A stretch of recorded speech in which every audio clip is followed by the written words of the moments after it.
Good morning, everyone. Let's continue second chapter of civics, constitutional design. We have done how South Africa made its constitution. Now the question arises, why do we need a constitution? हमें constitution की जरूरत क्यों होती है, right? The South African example is a good way to understand why we need a constitution and what do constitutions do. अब जो है south Africa के एग्जाम्पल से हमें एक चीज समझ में आती है कि जो हमें कॉन्स्टिट्यूशन की जरूरत क्यों पड़ती है और कॉन्स्टिट्यूशन क्या करता है. The oppressor and the oppressed. Oppressor कौन थे वहां पे? White people. And the oppressed थे black mixed people of South Africa. In this new democracy were planning to live together as equals.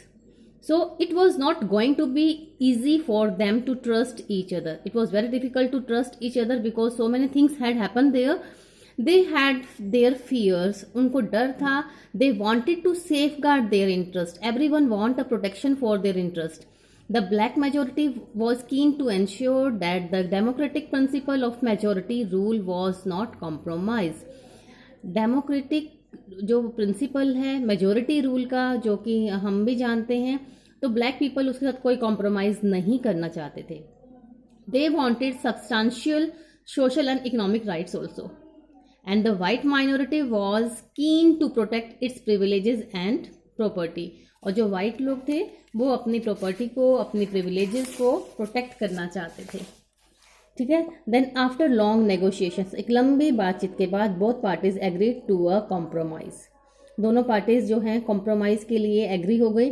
The whites agreed to the principle of majority rule.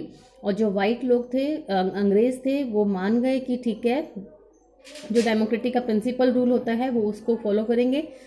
और साथ में ये भी मान गए that of one person one vote, कि हर किसी को वोट डालने का राइट दिया जाएगा. They also agreed, ये भी मान गए, to accept some basic rights for the poor and the workers. And the black agreed the majority rule would not be absolute. Majority rule जो है वो absolute नहीं होगा. And they agreed that the majority would not take away the property of the white minority. जो white लोग थे वो minority में थे, इसलिए भी वो black लोग जो इस बात पर भी मान गए कि उनकी property नहीं छीनी जाएगी. white लोगों की जो property है वो नहीं छीनी जाएगी. This compromise was not easy. बहुत ईजी नहीं था ये सब कुछ. इसको इम्प्लीमेंट भी करना था, तो इसको इम्प्लीमेंट कैसे किया जाए? How was this compromise going to be implemented? Even if they manage to trust each other, दोनों एक दूसरे पर विश्वास करने लगे थे, but what was the guarantee? क्या गारंटी थी that this trust will not be broken in future? The only way to build and maintain trust in such a situation, एक ही वे था कि इन रूल्स को जो है लिखा जाए, is to write down some rules of the game that everyone would abide by, जिसे सब लोग मानेंगे. These rules lay down how the rulers are to be chosen in the future.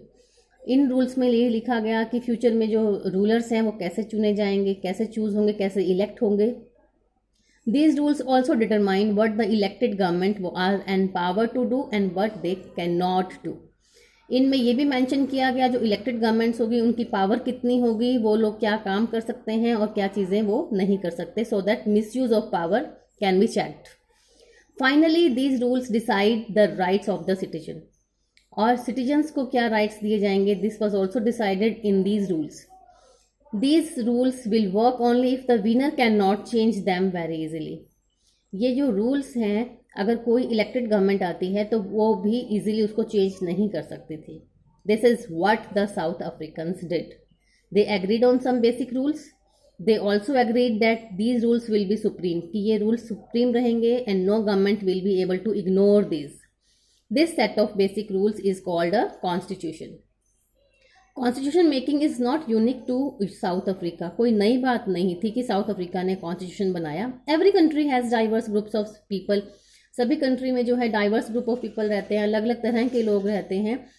There relationship may not have been as bad as that between the whites and blacks in South Africa. शायद जो उनका relationship है, जो diverse groups रहते हैं हर country में, उनका relationship उतना बुरा नहीं होगा जितना कि साउथ अफ्रीका में रहने वाले वाइट और ब्लैक लोगों का था. But all over the world people have differences of opinion and interest. हमें मालूम है कि डाइवर्स ग्रुप ऑफ लोग हैं तो उनका ओपिनियन भी डिफरेंट होगा, उनका इंटरेस्ट भी डिफरेंट होगा, वेदर डेमोक्रेटिक और नॉट, चाहे वो एक कंट्री डेमोक्रेटिक है या नहीं, but most countries in the world need to have these basic rules. This applies not just to government. ये जो बेसिक रूल्स जो कॉन्स्टिट्यूशन है ये सिर्फ गवर्नमेंट के लिए ही अप्लाई नहीं होता है, बल्कि जितनी भी एसोसिएशंस हैं, ऑर्गेनाइजेशंस हैं, इंस्टीट्यूशंस हैं, उन सब को एक कॉन्स्टिट्यूशन की ज़रूरत होती है, एक रूल बुक की ज़रूरत होती है। हर और एसोसिएशन का अपना एक रूल्स होते हैं जिसको एसोसिएशन के मेंबर्स बिना किसी ऑब्जेक्शन के फॉलो करते हैं। अगर हम आपके स्कूल की बात लेकर चले तो your school is also having a rule book.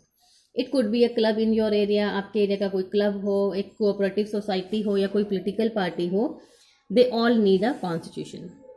Thus, the constitution of a country is a set of written rules. इसलिए फिर क्या हो गया कॉन्स्टिट्यूशन? एक कंट्री का जो कॉन्स्टिट्यूशन होता है वो सेट ऑफ रिटन रूल्स होता है that are accepted by all people living together in a country, जिसको सब लोग जो है कंट्री में रहने वाले सब लोग उसको एक्सेप्ट करते हैं। Constitution is the supreme law that determines the relationship among people living in a territory, जिनको हम सिटीजन्स कहते हैं, and also relationship between the people and the government. तो जो कॉन्स्टिट्यूशन है ये सुप्रीम लॉ है, ये डिटरमिन करता है कि एक कंट्री में रहने वाले जो लोग हैं उनके आपसी रिलेशनशिप को और लोगों के और सरकार के बीच के रिलेशनशिप को। एक कॉन्स्टिट्यूशन बहुत सारे काम करता है। क्या काम करता है? सबसे पहले तो वो it generates a degree of trust and coordination that is necessary for different kind of people to live together. ये जो लोग अलग अलग तरह के लोग कंट्री में रहते हैं उनके बीच में ट्रस्ट और कोऑर्डिनेशन को जनरेट करता है। Second, it specifies how the government will be constituted. Government कैसे बनेगी? Who will have power to take which decisions. Government के कौन से अंग को, कौन से ऑर्गन को कौन से डिसीजन लेने की पावर होगी। Third, it lays down limits on the power of the government. Government की पावर्स के ऊपर लिमिटेशंस भी लगाती है so that it can not misuse the power, and tells us what the rights of the citizens are, और citizens के right को भी डिस्क्राइब करती है। And fourth, it expresses the aspiration of the people. लोगों की आशाओं को, होप को भी एक्सप्रेस करती है कि लोग कैसी सोसाइटी क्रिएट करना चाहते हैं। All countries that have constitution are not necessarily democratic. सभी कंट्रीज जिनके पास कॉन्स्टिट्यूशन है जरूरी नहीं है कि वो डेमोक्रेटिक है, but all countries that are democratic, लेकिन जो सभी कंट्रीज जो डेमोक्रेटिक हैं विल हैव कॉन्स्टिट्यूशन। ये जरूरी है कि उनका अपना एक कॉन्स्टिट्यूशन होगा। After the war of independence against great Britain के खिलाफ आज़ादी की लड़ाई में आज़ादी के बाद जो है अमेरिकन्स ने अपना एक कॉन्स्टिट्यूशन बनाया। आफ्टर रेवोल्यूशन जो फ्रेंच पीपल थे उन्होंने एक डेमोक्रेटिक कॉन्स्टिट्यूशन बनाया। सिंस देन उसके बाद एक प्रैक्टिस बन गई सभी डेमोक्रेसीज के लिए कि अपना एक रिटन जो है कॉन्स्टिट्यूशन बनाए। नाउ अभी हमने किया था साउथ अफ्रीका के कॉन्स्टिट्यूशन की बात, अब हम करेंगे इंडियन कॉन्स्टिट्यूशन की बात, उसके मेकिंग के बारे में। What was the story of the making of the Indian constitution. Like south Africa, India's constitution was also drawn up under very difficult circumstances. बहुत डिफिकल्ट सर्कमस्टांसेस है जब इंडिया का कॉन्स्टिट्यूशन जो है ड्रॉ किया गया। The making of the constitution for a huge and diverse country like India was not an easy affair. कोई easy काम नहीं था इतनी बड़ी कंट्री के लिए, डाइवर्स जहाँ पर डाइवर्सिटी है उसके लिए constitution banana. At that time, people of India were emerging from status of subjects. Subjects means Ghulam to that of citizens. अब जो इंडिया के लोग थे वो गुलाम से सिटीजन्स बन रहे थे। The country was born through a partition on the basis of religious differences. हमारी कंट्री जब हम आज़ाद हुए साथ में पार्टीशन के साथ हम आज़ाद हुए, जो पार्टीशन था वो रिलीजियस बेस था, India and Pakistan. This was traumatic experience, और ये लोगों के लिए बहुत ट्रॉमेटिक एक्सपीरियंस था, चाहे वो इंडिया के लोग थे चाहे वो पाकिस्तान के लोग थे। At least 10 lakh people were killed on both sides of the border in partition related violence. There were another problem, एक प्रॉब्लम और भी थी, वो ये थी कि the British had left it.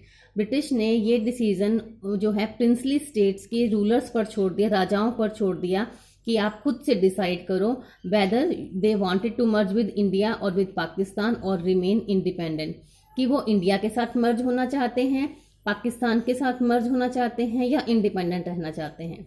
सो अब उनको मर्ज करना that was also a difficult task, जिसको पूरा करने में सरदार वल्लभ भाई पटेल ने बहुत इंपॉर्टेंट रोल प्ले किया. The merger of these princely states was a difficult and uncertain task. When the constitution was being written, जब लिखा जा रहा था, the future of the country did not look as secure. तब country का future इतना secure नहीं था बिकॉज इतनी सारी डाइवर्सिटी थी और एक डाइवर्सिटी के बेस पर जो है पार्टीशन भी हो चुका था, तो इतना सिक्योर नहीं दिख रहा था जितना कि आज दिखता है. The maker of the constitution had anxieties about the present and the future of the country. जो हमारा कॉन्स्टिट्यूशन बना रहे थे वो लोग परेशान थे कंट्री के फ्यूचर और प्रेजेंट को लेकर. Now the path to the constitution. Despite all these difficulties, there was one big advantage for the makers of the Indian constitution. क्या एडवांटेज था वो? Unlike South Africa, they did not have to create a consensus about what a democratic India should look like.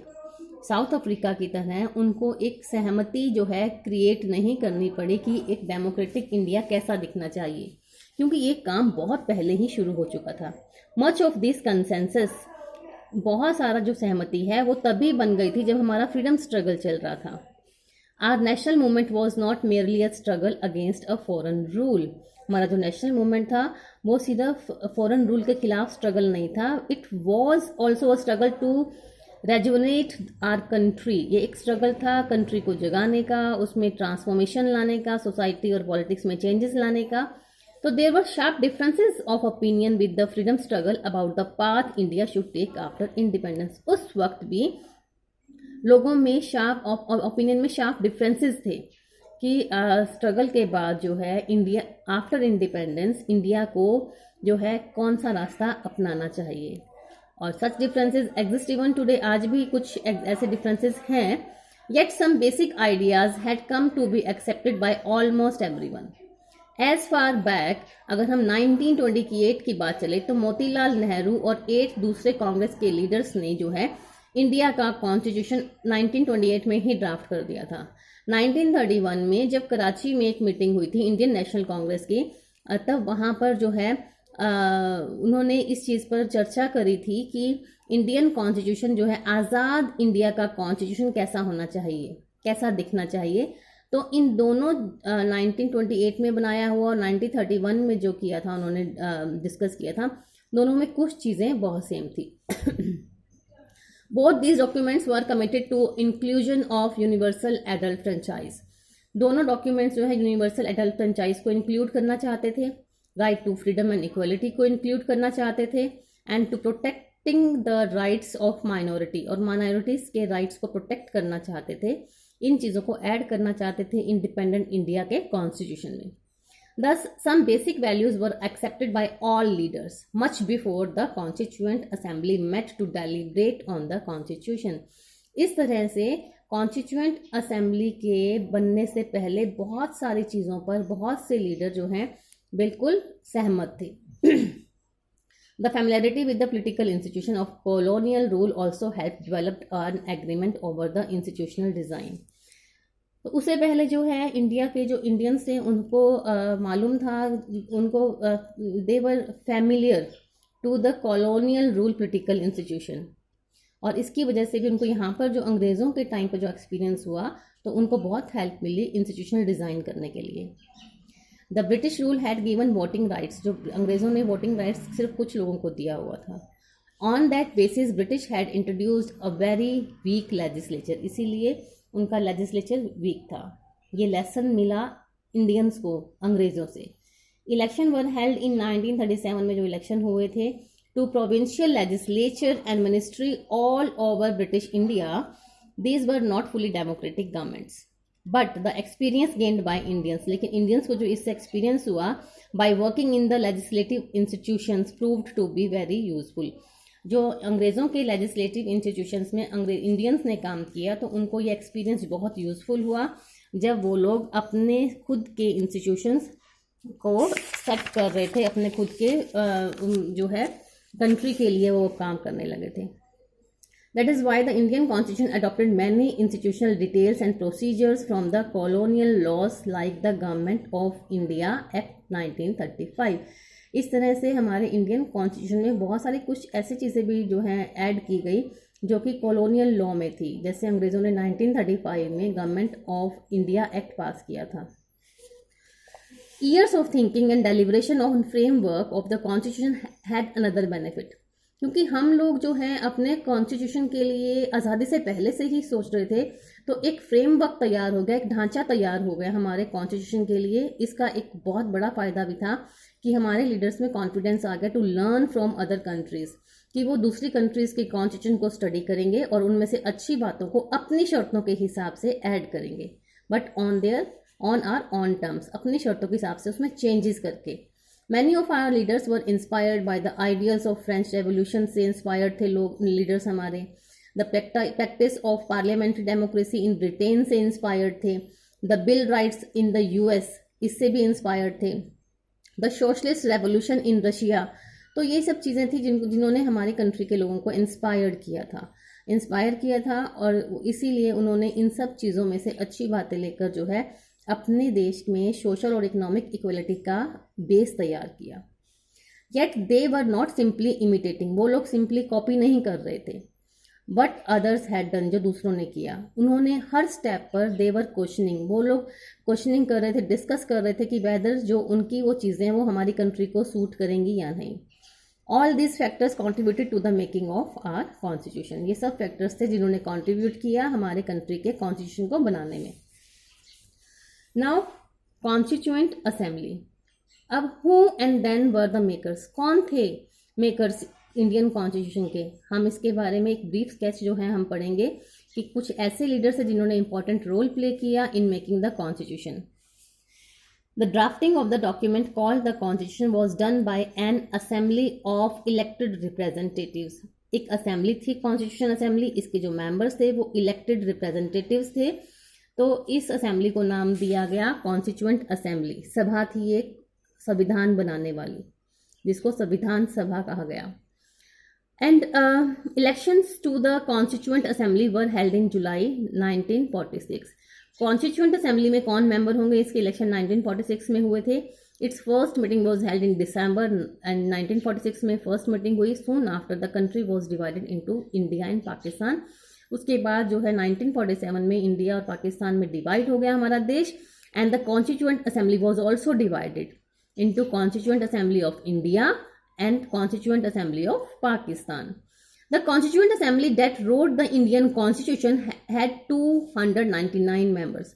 वो assembly जिसने Indian constitution लिखा उसमें 299 members थे। And the assembly adopted the constitution on 26 नवंबर 1949 में इसे adopt किया, but it came into effect on 26 जनवरी 1950। इस day को हम तब से रिपब्लिक डे के रूप में मनाते हैं। Why should we accept the constitution made by this assembly more than 6 decades ago? इतने साल पहले बनाई गई कॉन्स्टिट्यूशन को हमें क्यों एक्सेप्ट करना चाहिए? We have already noted one reason above. एक रीज़न तो हमारा ऊपर है कि हमारा जो कॉन्स्टिट्यूशन है वो इसके मेंबर्स की थिंकिंग को जो है रिफ्लेक्ट नहीं करता। इसमें जो हर चीज़ें, हर प्रोविजन को बहुत सोच समझ के, डिस्कस करके, डिबेट करके जो है फाइनलाइज किया गया था, उसके फ्यूचर के दूर तक उसके जो है फ्यूचर के रिजल्ट्स को भी ध्यान में रखते हुए। It expresses a broad consensus of its time. Many countries of the world जो है हैव हैड टू रीराइट, उनको लिखना पड़ा दोबारा से अपना कॉन्स्टिट्यूशन, बिकॉज उनके जो बेसिक रूल्स है were not acceptable to all major social groups and political parties.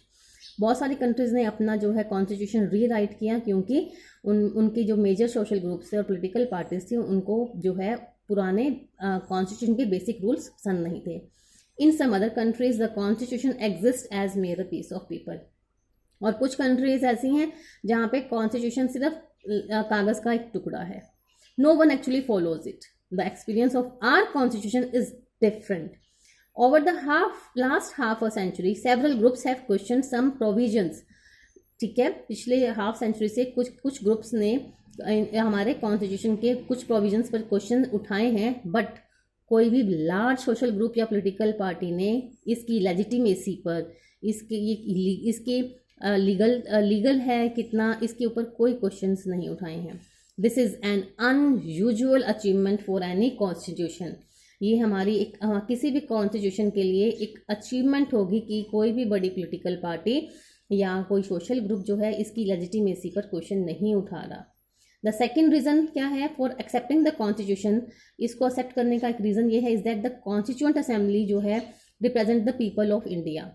India is a diverse country ना, तो अलग अलग लोग थे, तो ऐसे ही जब हमारी कॉन्स्टिट्यूएंट असेंबली थी जिन्होंने हमारा कॉन्स्टिट्यूशन बनाया उसमें डाइवर्स ग्रुप आए थे, हर तरह के हर ग्रुप के लोगों को शामिल किया गया था।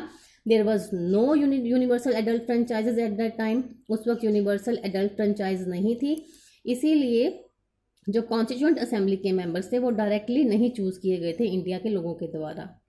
It has elected mainly by the member of the existing provincial legislatures, और जो ये मेंबर्स थे इनको जो है प्रोविंशियल लेजिस्लेचर मेंबर्स ने चूज किया था, जो कि हमने ऊपर मेंशन किया है। This ensured a fair geographical share of members from all the regions of the country, but ये ज़रूर है कि इसमें शामिल होने वाले जो मेंबर्स थे वो कंट्री के हर रीजन में से थे। The assembly was dominated by the Indian national Congress, assembly को जो डोमिनेट किया था वो इंडियन नेशनल कांग्रेस किया था, ये वो पार्टी थी जिसने फ्रीडम स्ट्रगल में इंडिया को लीड किया था। But the Congress itself included a variety of political groups and opinions.